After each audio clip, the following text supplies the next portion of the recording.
Good evening, everyone. Welcome to Amar Judicial Academy and happy Independence Day to all of you. आज हम अपनी आज़ादी की 75वीं वर्षगांठ मना रहे हैं और इसके साथ ही आज के इस वीडियो में हम आपके लिए लेके आए हैं सीआरपीसी के टॉप 10 कुछ और इम्पोर्टेंट क्वेश्चंस जो कि आपके एग्ज़ाम्स आने वाले एग्ज़ाम्स में बहुत ही बेनिफिशियल साबित होंगे, क्योंकि ये क्वेश्चंस सिर्फ आपके लिए ऐसे नहीं बनाए जा रहे हैं, ये उसी पैटर्न पे आधारित हैं जो कि आपके इस समय एग्ज़ाम्स में चल रहे हैं। आप कोई भी एग्ज़ाम दीजिए तो स्पेशली सीआरपीसी एंड कॉन्ट्रैक्ट जो ऐसे सब्जेक्ट्स हैं, ऐसा लगता है कि क्वेश्चंस काफ़ी डिफ़िकल्ट पूछ लिए गए। तो इसी डिफ़िकल्टी को ईज़ियर बनाने के लिए हम कुछ क्वेश्चंस लेके आए हैं। आप इनके थ्रू प्रैक्टिस कीजिए और ये क्वेश्चंस बहुत ही इंपॉर्टेंट है, हो सके आपके एग्ज़ाम्स में आपके लिए आए भी। 10 क्वेश्चंस है, आई होप कि 10 में से ना करते तो 2-3 तो आने चाहिए, क्योंकि क्वेश्चंस बहुत ही सिलेक्टेड हैं। सो प्लीज़ आप लोग वीडियो को लास्ट तक जरूर देखिएगा और हमारे चैनल को लाइक एंड सब्सक्राइब जरूर कीजिएगा।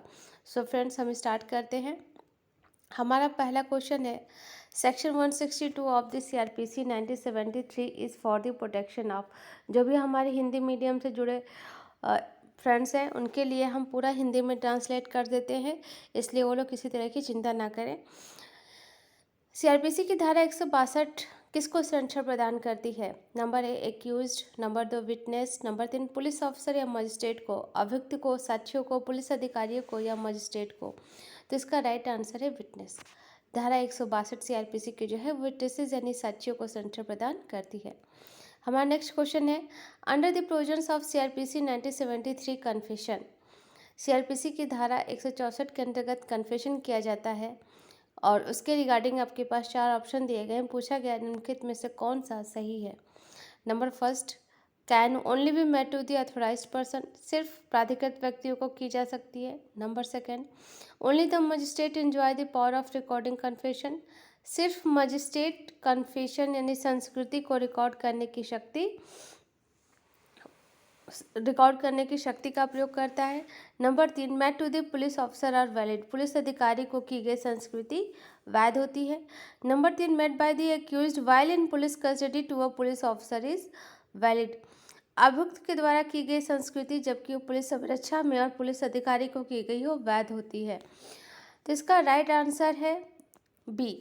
अगर हम ऐसे देखें तो ए और बी दोनों ही सही लगते हैं हमें कि सिर्फ ऑथोराइज्ड पर्सन को किया जा सकता है, लेकिन हमें अभी बता दें कि जब हम प्री का एग्ज़ाम्स देते हैं या मेंस का एग्ज़ाम देते हैं तो हम बेयर एक्ट की लैंग्वेज यूज़ करते हैं। बेयर एक्ट में हमारे कहीं भी ऑथोराइज्ड पर्सन यानी कि प्राधिकृत व्यक्ति नहीं यूज़ हुआ है। क्या यूज़ हुआ है कि ओनली द मजिस्ट्रेट, चाहे वो मेट्रोपॉलिटन मजिस्ट्रेट हो या जुडिशियल मजिस्ट्रेट फर्स्ट क्लास हो, दो ही मजिस्ट्रेट है जो संस्कृति को रिकॉर्ड करने की शक्ति का प्रयोग करते हैं। तो बी इसका बिल्कुल एक्यूरेट एंड करेक्ट आंसर है।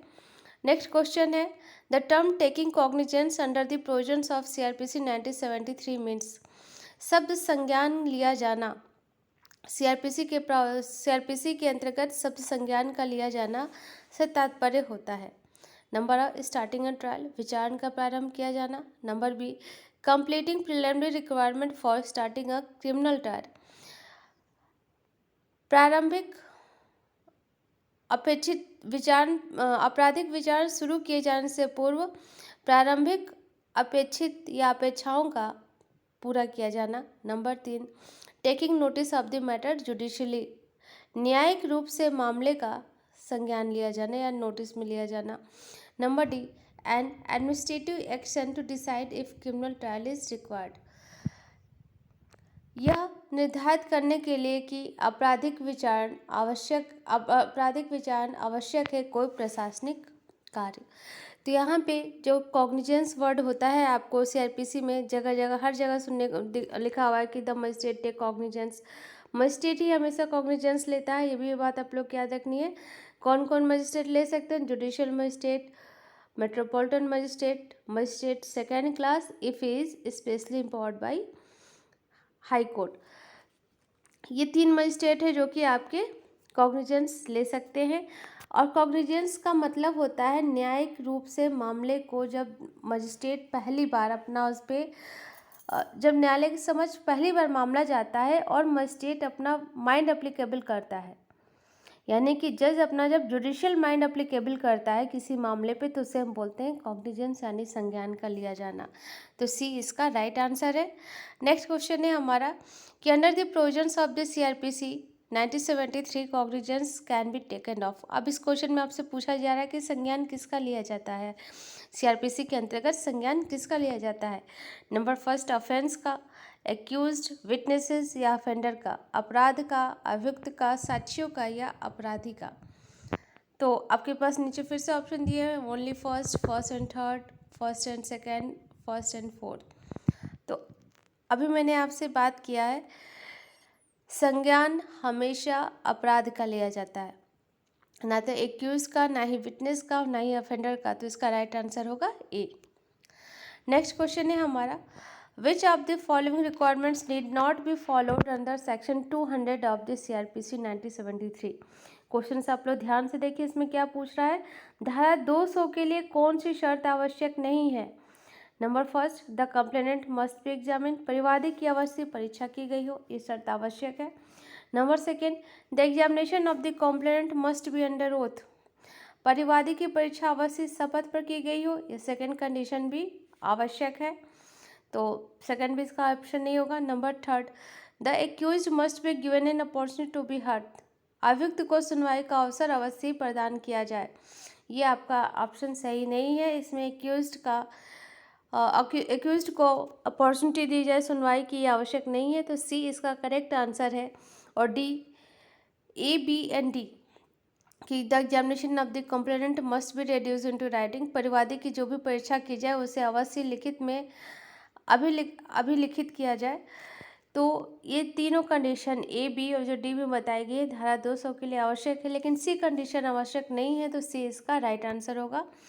नेक्स्ट क्वेश्चन है हमारा कि under the provisions of section 202 of the CrPC 1973 the magistrate can not, CrPC की धारा 202 के प्रावधानों के अंतर्गत मजिस्ट्रेट क्या नहीं कर सकता है, कंडक्ट द इंक्वायरी हिमसेल्फ, स्वयं जांच कर सकता है। Number B, ask the police officer to conduct an investigation, police अधिकारी को अन्वेषण करने के लिए कह सकता है। Number three, ask a person who is not a police officer to conduct an investigation, किसी ऐसे व्यक्ति को जो कि पुलिस अधिकारी नहीं है अन्वेषण के लिए कह सकता है। या number D, use judicial discretion, स्वयं न्यायिक विवेकाधिकार का प्रयोग कर सकता है। तो धारा 202 के अंतर्गत मजिस्ट्रेट स्वयं इंक्वायरी भी कर सकता है, किसी पुलिस ऑफिसर को इन्वेस्टिगेशन के लिए भी कर सकता है, या ऐसा कोई व्यक्ति जो कि पुलिस ऑफिसर नहीं है उसे भी इन्वेस्टिगेशन करने के लिए कह सकता है, लेकिन स्वयं न्यायिक विवेकाधिकार का प्रयोग नहीं कर सकता है। तो इसका राइट आंसर होगा डी। नेक्स्ट क्वेश्चन है हमारा विच of the following statement hold true for the plea of guilty under the provisions of CrPC 1973। CrPC कि 1973 के अंतर्गत जो प्ले ऑफ गिल्टी है दोषी विभाग का प्रावधान है, उसके लिए क्या सही नहीं है। Number first, the plea of guilty, sorry यहाँ पे कुछ ए ऑप्शन में टाइपिंग गलत हो गई है, आप लोग प्लीज़ सही कर लीजिएगा। The plea of guilty is recognised by CrPC, इसके ऑप्शन में नॉट हटा दीजिएगा। कि दोषी अभिभाग को सीआरपीसी के अंतर्गत रखा गया है। Number B, pleader can make plea of guilty on behalf of the accused, याचिकाकर्ता अभियुक्त की तरफ से दोषी अभिभाग के लिए आवेदन कर सकता है। Number 3, the admission made by the accused is binding on him, अभियुक्त के द्वारा की गई स्वीकृति उस पर बाध्यकारी होती है। And number D, plea of guilty to a capital charges inadmissible, दोषी अभिभाग मृत्युदंड के मामलों में अस्वीकृत होती है। तो इसका राइट ऑप्शन है ए, जो दोषी अभिभाग है उसे सीआरपीसी के अंतर्गत रखा गया है। पहला ऑप्शन सही है, कुछ टाइपिंग में गलती है, प्लीज़ आप लोग सही कर लीजिएगा।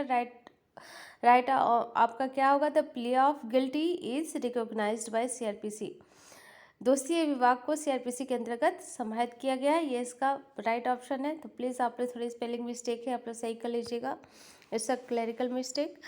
एंड बाकी जो तीनों ऑप्शन है वो आपके सही नहीं है, यानी कि जो प्ले ऑफ गिल्टी होता है इसे हमेशा कॉम्प्लेनेंट की तरफ से किया जाता है, उसकी कंसेंट आवश्यक एक्यूज करता है, और इसके लिए उसे कंप्लेनेंट की कंसेंट की आवश्यकता होती है और एक्यूज्ड के द्वारा किया गया एडमिशन बाइंडिंग नहीं होता है और साथ ही साथ जो प्ली ऑफ गिल्टी होता है वो मृत्युदंड के मामलों में किया ही नहीं जा सकता है।